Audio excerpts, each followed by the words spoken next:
I think the whole world of GCCs is fairly charming when you go back and see the story, right? It's a story that's evolved over close to about 3 decades. And what started as, just a back office center.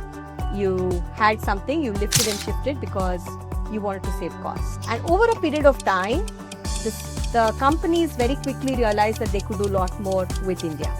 And what started as lift and shift then became, I just move a little part of maybe maintenance of my applications or maintenance of my infrastructure or doing the basic parts of my, any of my business process.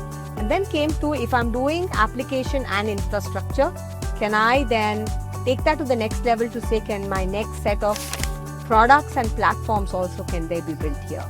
So you started evolving and you started thinking about, can I move from just being back-end delivery to actually start building something new.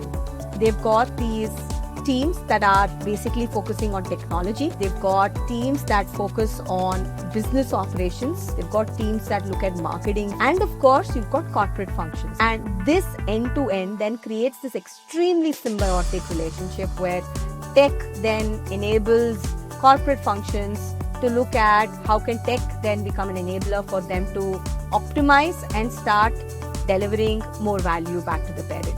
And that's what we've seen with GCCs now. So they are microcosm of your headquarters. They are not seen as an offside or an offshore center, but instead they're seen as, if you had 10 floors in a building, the 9th floor of that building can actually be in India.